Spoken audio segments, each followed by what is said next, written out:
think you know Black Sabbath, the godfathers of heavy metal, the band that gave us Iron Man and Paranoid. But what if the story you know is only half the truth? What if the real impact of this band wasn't just birthing a new genre, but actually changing the DNA of rock music itself? We're about to pull back the curtain on the dark alchemy of Black Sabbath and reveal how four working-class guys from Birmingham, England, unleashed a sound that didn't just shock the world, it changed it forever. To really get Black Sabbath, you have to know where they came from.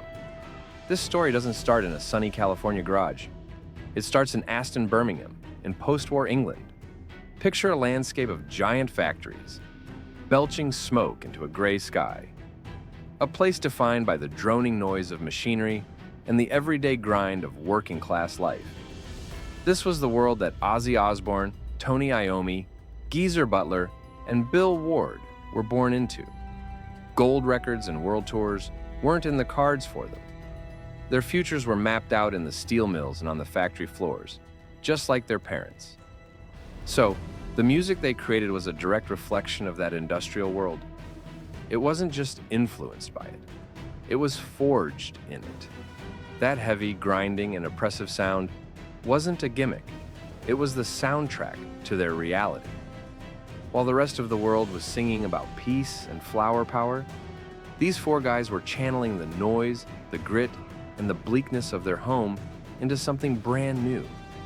They weren't just writing songs, they were building a soundscape that mirrored their harsh lives. And in doing so, they laid the very first stone for a musical revolution.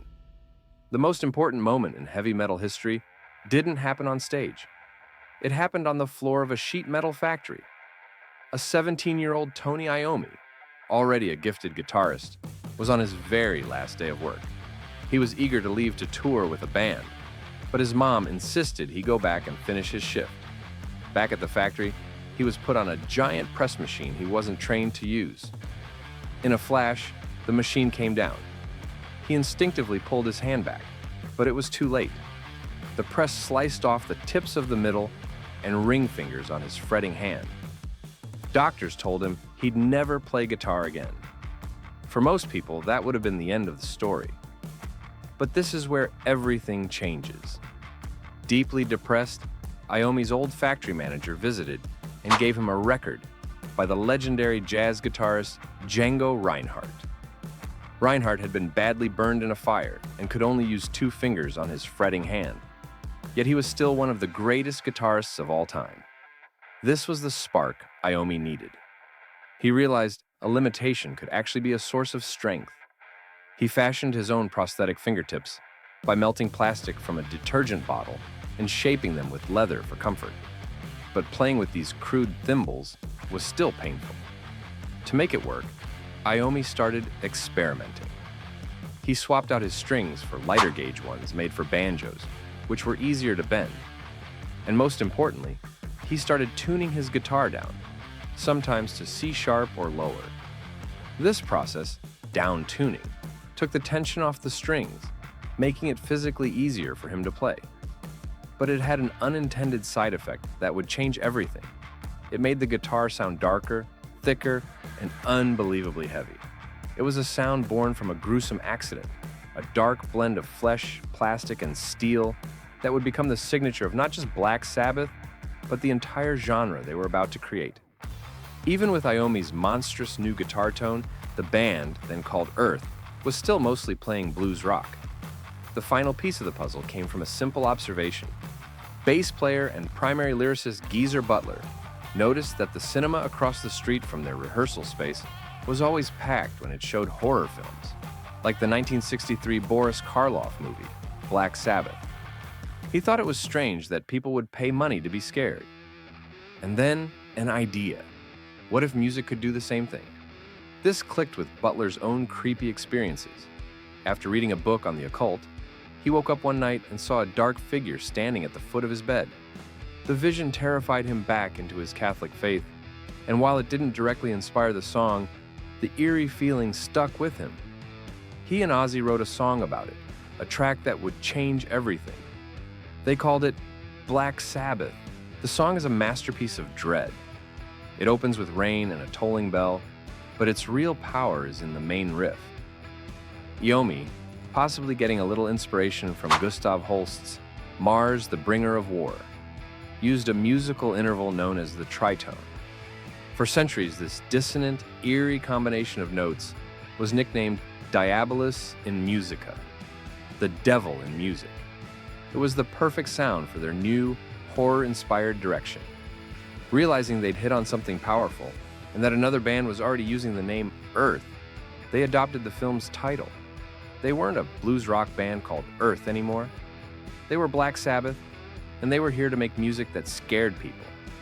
In 1970, Black Sabbath hit the world with a 1-2 punch. Their self-titled debut album, Black Sabbath, and its follow-up, Paranoid. These records didn't just suggest a new style, they laid out the entire blueprint for heavy metal. This was a total game changer. The dark, occult-themed lyrics, the down-tuned and distorted riffs, and the sheer volume were unlike anything anyone had ever heard. Songs like Black Sabbath, War Pigs, and Iron Man became the founding documents of the genre. They set the core aesthetic, apocalyptic themes, social commentary, and a sense of dread that connected with a generation disillusioned by war and unrest. While the term heavy metal had been floating around, the sound of Black Sabbath is what truly defined it for the masses. Mainstream critics, used to the lighter rock of the time, mostly hated it. But Sabbath connected with audiences on a gut level, eventually selling over 70 million records. Estimates vary between 45 to 75 million. They proved there was a huge, hungry audience for music that wasn't afraid to look at the darker side of life. They didn't just influence heavy metal. For all practical purposes, they invented it. But here's the most shocking part of their impact. The part that goes way beyond just being the first. Saying Black Sabbath created heavy metal is true, but it's also an understatement. A better way to put it is that they wrote the genetic code for almost every major subgenre of metal that came after. Their discography is literally a roadmap to the future of heavy music. Just listen to the frantic, chugging riff at the end of Symptom of the Universe. Years before bands like Metallica and Slayer would make thrash metal famous, Sabbath had already written its DNA. The slow, sludgy, down-tuned grooves of songs like Into the Void and the song Black Sabbath itself, that became the direct template for an entire subgenre, doom metal. The dark, haunting imagery in a song like Sabbath, Bloody Sabbath pointed the way for what would inspire extreme metal. Even the epic structure of War Pigs has the seeds of power metal in it. Nearly every corner of the huge, sprawling world of heavy metal can trace its roots back to a specific moment in a Black Sabbath song. They didn't just open a door to a new genre. They built a mansion with 1,000 rooms and left the blueprints for everyone else. Their influence wasn't a single event. It was a big bang that's still expanding today. While Tony Iommi's riffs are the undeniable backbone of the Sabbath sound, the band's dark magic came from 4 equally important parts. Geezer Butler wasn't just the bassist. He was the band's soul, the one writing those dark stories about war, alienation, and the supernatural. His bass playing was also revolutionary. He often played lead lines that weaved around Iommi's riffs, creating a sound that was way thicker and more complex than other bands at the time. And you can't forget Bill Ward on the drums. In a genre that would become known for simple, pounding beats, Ward was something else entirely. He was a jazz-influenced drummer, inspired by legends like Gene Krupa and Buddy Rich. He didn't just keep a beat. He played around the riffs with a swing and feel that gave the music a unique, flowing power. Just listen to his work on War Pigs. It's a masterclass in dynamic drumming that made Sabbath stand out. And finally, you had the one-of-a-kind voice of Ozzy Osbourne. His raw, desperate wail became the sound of a generation's anxiety.